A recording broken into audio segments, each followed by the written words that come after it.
Welcome to First in Fantasy. My name is Sam Dietz, and today we are going to be discussing the risers and fallers post the first preseason week. There are 6 key players we are going to talk about today that, in my opinion, have drastically moved up the ADP and down the ADP ladder. Some of them are guys I've been banging the drum about, and others are new players we haven't even talked about yet this season that could make great sleepers and league winners. If you enjoy any part of this video, a like and sub would be greatly appreciated. Let's get started. The first player I want to talk about is Jeremiyah Love of the Arizona Cardinals. He's currently going back end of round 3 in half PPR formats. And this is a guy just last week I said I really love Jeremiyah Love. I think he is a good price at his ADP. For anyone who watched the preseason game, Jeremiyah Love was out there looking like Adrian Peterson. Like, those were the vibes I was getting. The way he was cutting, shifting, his power, his speed. He went 11 carries for 58 yards. But the Arizona Cardinals got a little too excited with their new fresh toy and ran him a little too hard. On his last carry, he suffered a high ankle sprain. That is not the kind of ankle sprain you want. They are now unsure if he's going to be ready by the start of the season. In my opinion, he's probably not going to be back until weeks 2, 3, maybe even week 4. They're obviously going to be careful with this guy. He's the future of their franchise. They paid him more guaranteed money than any rookie running back has ever gotten in history. If you need to pivot off Jeremiyah Love, I am not saying go get his backup because he's going to be a big sleeper home run pick. Absolutely not. But other guys I would get that are currently going around his range would be Kenneth Walker III, Bucky Irving. Those are a few good alternatives. Overall, it was super fun to watch Jeremiyah Love and really disappointing to see that high ankle sprain. We're going to talk about another injured player in a second, and this is why, by the way, I have leagues that draft like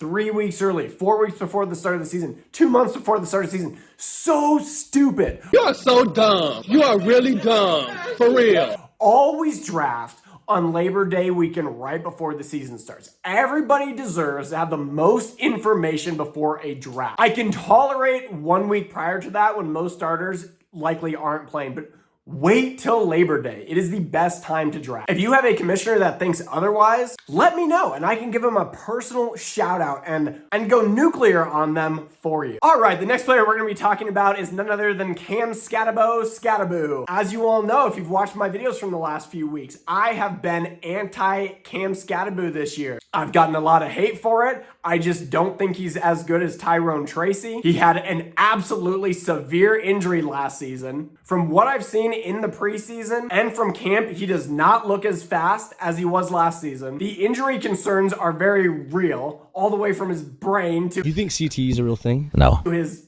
leg. Every part on this guy's body could get hurt on any given play because he's completely reckless. In the preseason game, he had 4 carries for 19 yards. I like those numbers, but here's the problem. He was operating in a try-back system.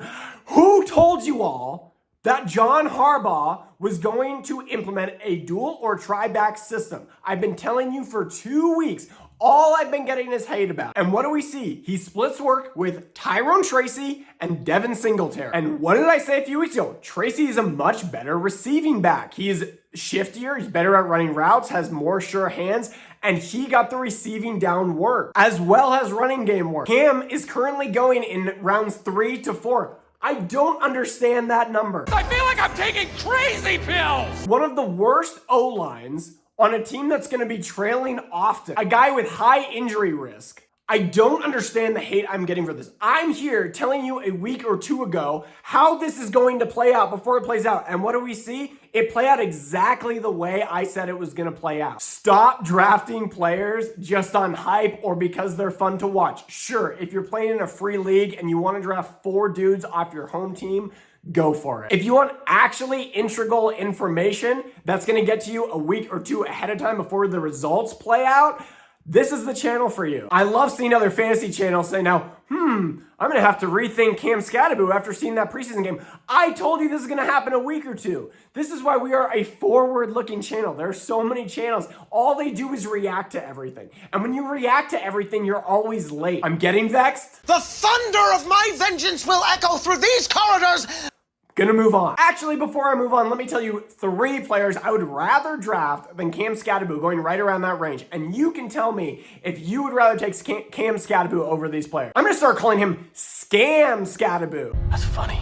because anyone who's drafting him as high as they are is getting scammed. Players that should be going above him: DeAndre Swift, who's going to be the lead back for the Bears. In what Ben Johnson says, he is going to try and make them the highest scoring offense of all time. And he is like the best run schemer in the NFL. Travis Etienne, now the lead back in New Orleans. They paid him well. Or even go with Jonathon Brooks if you want to take a flyer. With Chuba Hubbard already hurt, this guy has a clear path to potentially take over that backfield, and his upside is a lot higher. He's a much better player than Cam Skattebo. That's all saying that. I'll move on to the next player. And that's a player we just mentioned, Jonathon Brooks, currently going in between rounds 6 to 8. It's all over the place because, you know, I made a video a few days ago. Obviously, Chuba Hubbard got hurt. He had the injuries last year. They're creeping up already this year. I was in on Chuba Hubbard until this injury happened. I'll be that guy. A flip-flop from me. Once I see it twice, and if it's happening in the preseason, and with all the hype around Jonathon Brooks, I'm more in on Jonathon Brooks now.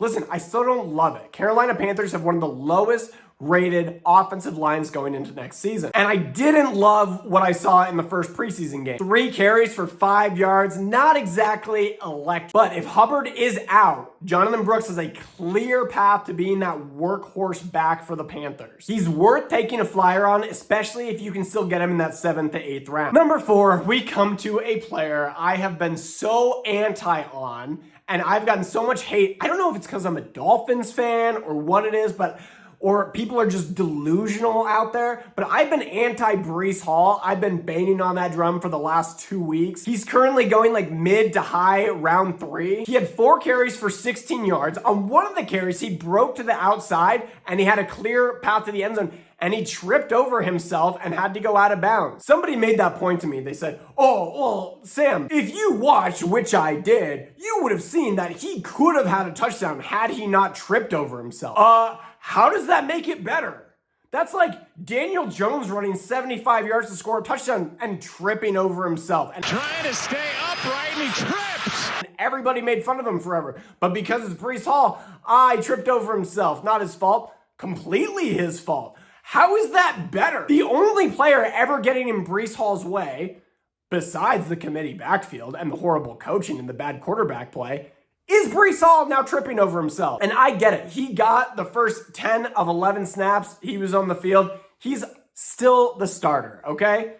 Maybe. We'll talk about that in a second. But Braylon Allen came in and did 4 rushes for 45 yards, broke one off. Once he hit a hole, he looked like Derrick Henry. Took off for like a 30-yard touchdown. Braylon Allen steals goal line work. He looks better than he did last season. And just got a news report. Breece Hall went down in practice with a non-contact injury and had to be escorted out of practice by a trainer. Breece Hall has had injury concerns in the past. This is one of the things I've been mentioning. Bad team, bad organization, bad head coach, bad quarterback, bad receiving game, shared backfield. Yes, I get it. They paid him the contract. But look, already injured. We don't know how bad it's going to be, but not looking good. Running back, too, is on his ass. And if Breece does miss time, Braylon Allen has a real opportunity to take a big chunk of that workload, and it could easily develop into an even more even split if Breece comes back. I've had people telling me, you'll see, you'll see. Okay, we'll see. Let's do a weekly check-in on Breece Hall. How's he doing this week? Well,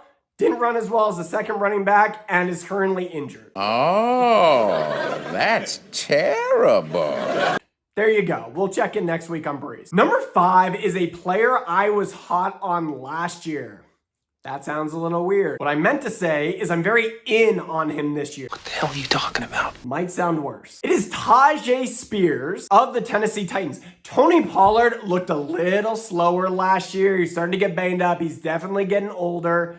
Tyjae Spears is more explosive. He's better in the passing game. He's a little bigger. He actually out-snapped Tony Pollard in the preseason game, and he had 4 carries for 35 yards. Every time this guy gets the ball, he does something good with it. I really see, at minimum, this being a 50-50 split to start the season, and with the potential of Pollard getting hurt again, which will likely happen, or Spears just flashing how good he is and how much younger and more athletic he is, that he takes over that backfield, either fully if Pollard gets hurt, or maybe more like a 60-40 split. So I think for the fact that Pollard is going ahead of Spears right now, I don't agree with that. You can get Spears in the mid to late rounds. So I'm not going to sit here and tell you the Titans are a good team. Cam Ward looked awful in his first preseason game.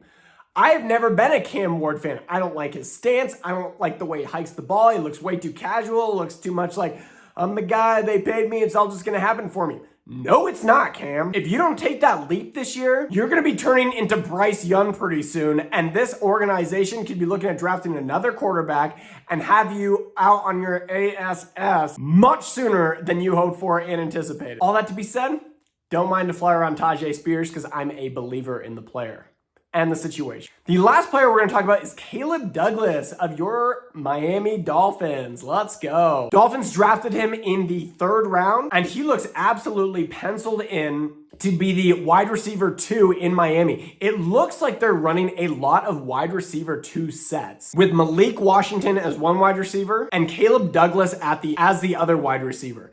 For those of you who didn't see, Caleb Douglas made an amazing catch, probably the best catch from a wide receiver in the preseason, the first week of the preseason. I get it, it's the Dolphins. I'm just saying, what we saw from this guy in the first preseason game looked pretty good in my opinion. That's not just the Homer Dolphin talking. I'm saying if you wanted to get real buck wild and go 0 wide receivers for as long as possible and get elite players at every other spot, I wouldn't hate a Malik Washington and Caleb Douglas stack if you wanted to get real crazy. We really need to see how it plays out though, because Jeff Hafley, the new Dolphins head coach, who was previously the Packers offensive coordinator, we know how many wide receivers he liked to use for the Packers, but it seems like there's really 2 primary ones for the Dolphins right now. And so if you're throwing a dart late in the draft, I don't mind the dart throw on Caleb Douglas. His frame looks good. He looks very athletic. And I like his potential upside with the Dolphins having to play from behind often. And Malik Willis looked absolutely fantastic in his first preseason game. 4 for 5. His only incompletion was a drop, and he had over an 100 rating. Feeling very good about the Dolphins situation. Please, if you have any thoughts on today's video, or if you have any fantasy questions or NFL talk you just want to talk about, throw it in the comments. I love comments more than anything. I respond to all of them. I love engaging. We just hit our first sub goal, so I'm very thankful to all of you who have subbed, liked, and supported the channel. We're going to continue to grow. We're going to be making a Discord soon so we can all just be in touch 24/7, have fun fantasy football conversations, root for each other, help each other out. We're going to be releasing videos every single day, and I would love to have you on board with our channel.